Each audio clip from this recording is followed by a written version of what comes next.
নমস্কার, সন্ধ্যে ৭টায় আমার বাংলা নিয়ে আমি অয়ন। প্রথমেই চলে যাব যুদ্ধের প্রস্তুতি শুরু ভারতের। যুদ্ধের প্রস্তুতি শুরু ভারতের, কারণ ইতিমধ্যেই বেশ কয়েকটি রাজ্যে নির্দেশিকা পৌঁছে গেল।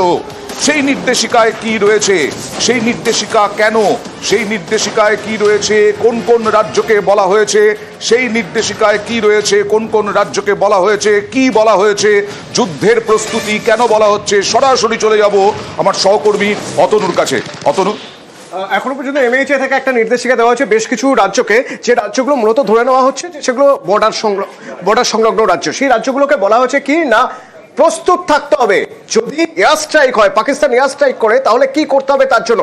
আমরা জানি দুদিন আগেই একটা প্রস্তুতি নেওয়া হয়েছে, একটা মক ডিল করা হয়েছে, ব্ল্যাক আউট প্রস্তুতি ৮ ঘন্টার জন্য, রাত ৯টা থেকে ৯:৩০। কোথায় না, সেনা ছাউনিতে, পাঞ্জাবের ফিরোজপুরের সেনা ছাউনিতে। আর এবার সাধারণ মানুষকে, আম আদমিকে সতর্ক থাকতে হবে। যদি এয়ার স্ট্রাইক হয় তাহলে কি করতে হবে, যদি এয়ার স্ট্রাইকের জন্য সাইরেন বাজে তাহলে কি করতে হবে, কোন শেল্টার নিতে হবে, সেই শেল্টার নেওয়ার সময় তাদের কিভাবে প্রস্তুত থাকতে হবে, ব্ল্যাকআউট কিভাবে করা হবে। শুধু তাই নয়, যদি কাউকে পণবন্দি করা হয় তাহলে সেই জায়গা থেকে কিভাবে বার করতে হবে, এবং প্রত্যেকটা প্রশাসনিক ভবন এবং ব্রিজ, গুরুত্বপূর্ণ ব্রিজ যেগুলো রয়েছে সেগুলোকে সুরক্ষিত রাখতে হবে। এই মর্মে একটি নির্দেশিকা, এবং বেশি সময় দেওয়া হয়নি, মাত্র 2 দিনের মধ্যে, অর্থাৎ 7 তারিখ মক ডিল হবে, তার মধ্যে প্রস্তুত থাকতে হবে রাজ্যগুলি। অর্থাৎ ভারত পাকিস্তানের যে সেনা মানে সীমান্ত যে রাজ্য, সেই ভারতের রাজ্যের সীমান্তবর্তী রাজ্যগুলোকে এই নির্দেশ পালন করতে হবে 7ই মে। শুধুমাত্র সীমান্তবর্তী রাজ্যগুলোর কথাই বলা হচ্ছে একটাই কারণে, কারণ পাকিস্তানের কাছে এখনো যে ক্ষেপণাস্ত্রগুলো রয়েছে সেগুলো খুব বেশি রেঞ্জের নয়, সুতরাং ভারতের মাঝখানে অ্যাটাক হবে এরকম এখনই ভাবার কোনো কারণ নেই। সীমান্তবর্তী রাজ্য দিয়ে সেজন্য শুরু করছে ভারত, যে সীমান্তবর্তী রাজ্যগুলো যেন অ্যালার্ট থাকে, আর সেই মতোই প্রশাসনকে নির্দেশ দেওয়া হয়েছে। অর্থাৎ পরশুদিন 7ই মে এই যুদ্ধের প্রস্তুতি, তার 7ই মে নির্দেশিকা জারি হয়েছে। 7ই মে কি কি করতে হবে যুদ্ধকালীন সময়ে। এবার চলে যাব শিলিগুড়িতে পাকিস্তান কলোনি ছিল, মুখে মুখে নাম ছড়িয়েছিল পাকিস্তান কলোনি, তার নাম বদলে দেওয়া হলো ভারত মাতা মোড়।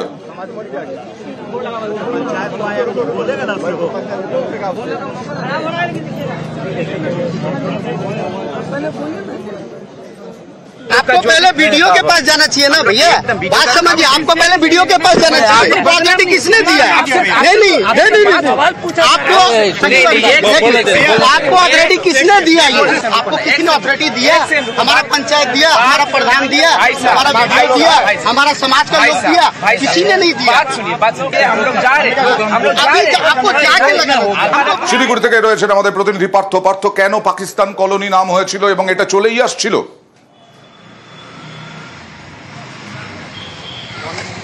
একেবারে দেখো, মানে যদিও এই জায়গাটির প্রকৃত নাম হলো কিন্তু বিশ্বাস কলোনি, মাটিগাড়া 2 নম্বর গ্রাম পঞ্চায়েত এলাকার অন্তর্ভুক্ত এলাকা, কিন্তু মুসলিম অধ্যুষিত এলাকা এখানে বেশি থাকায় সেজন্য কিন্তু লোকমুখে কার্যত কিন্তু ছড়িয়ে পড়েছিল লোকমুখে, যার পরিচিতি হয়ে উঠছিল পাকিস্তান মোড় বা পাকিস্তান কলোনি নামে।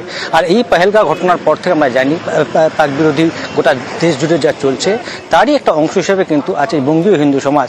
তারা সকালে গিয়ে সেখানে সার্ভে চালায় এবং কয়েকজনের সঙ্গে কথা বলে দেখা যায় যে সেখানকার সাধারণ মানুষরাও, যারা এমনকি মুসলিম সম্প্রদায়ের মানুষ, তারাও কিন্তু এই পাকিস্তান মোড় বা পাকিস্তান কলোনি নামে তাদেরও কিন্তু একটা আপত্তি রয়েছে, যে যাদের অনেকেই কথা শোনা যাচ্ছিল হিন্দুস্তানে কেন পাকিস্তান নাম আসবে।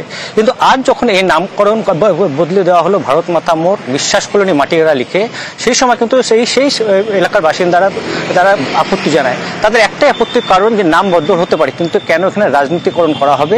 আর স্থানীয় বাসিন্দা বা স্থানীয় জনপ্রতিনিধি বা এখানকার যারা বিডিও রয়েছে, গ্রাম পঞ্চায়েত অফিস রয়েছে, তাদেরকে যোগাযোগ না করে কেন এই আচমকা এসে এই নাম বদল করা হলো, এই নিয়ে আপত্তি জানায় যাদের স্থানীয় বাসিন্দাদের সঙ্গে, যারা এই হিন্দু মহামঞ্চ। তাদের পাকিস্তানের নাম তো আর থাকতে পারে না আমাদের এখানে, কোন কলোনির নামই হোক, জায়গার নামই হোক। हम लोग कोई भी पाकिस्तान मोड़ पसंद नहीं करते हैं, लेकिन जिस तरीके से ये लोग आकर के नामकरण ये राजनीति के लिए कर रहे हैं, बस राजनीति हो जाएगी, ये लोग चले जाएंगे। ये जितने भी लोग आए हुए ये सारे बाहर से आकर के एक प्रोपेगेंडा फैलाए हैं कि ये पाकिस्तान मोड़ है। बिल्कुल नहीं, ये धिक्कार, ये विश्वास कॉलोनी है, ये पाकिस्तान मोड़ है ही नहीं। अगर आपको नामकरण का इतना ही शौक था, आप लोकल समाज के लड़कों को भी तो शामिल करते। এলাকায় একটা মোড়ের নামকে আমাদের শত্রু দেশ পাকিস্তানের নামে মৌখিক আখ্যা দেওয়া হচ্ছিল। স্থানীয় প্রশাসনকে অনেকবার ভারবালি বলা হলেও এই এলাকার নাম পরিবর্তন হয়নি। স্থানীয় নাগরিকদের সহমতে এই জায়গার নাম বিশ্বাস কলোনি সেটাই রাখা হচ্ছে। খালি এই মোড়ের নামটা ভারত মাতা মোড় হিসাবে রাখার জন্য বিডিওর কাছে আবেদন করব, আর এটা যাতে মৌখিক প্রচার হয় সেই জন্য আমরা এখানে ভারত মাতা মোড় হিসাবে একটা স্টিকার লাগিয়ে গেলাম। এই জায়গার নাম তো বিশ্বাস কলোনি, পাকিস্তান মোড় না। কিন্তু কেউ মুখে মুখে পাকিস্তান মোড় বলে দিল, সেটা আলাদা কথা। কার বন্ধ করবে মুখটা? আমাদেরকে সবাইকে নিয়ে যদি করতো আমরা ওদেরকে সহায় করতাম, কিন্তু বাইরে লোক অচানক মানে আসলে তো একটা লোকের প্রবলেম ক্রিয়েট হয় না গ্রামে। রাজনৈতিক অভিসন্ধি আছে, কিছু তো রাজনীতি আছে।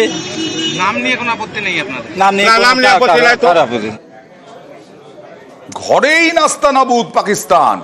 পাকিস্তানের এক মৌলবী যখন বক্তৃতা দিচ্ছেন, যখন চাইছেন যে কিভাবে ভারতের বিরুদ্ধে পাক সেনার পাশে থাকা যায়, সেখানে পাক নাগরিকরাই নেই সেনার সঙ্গে।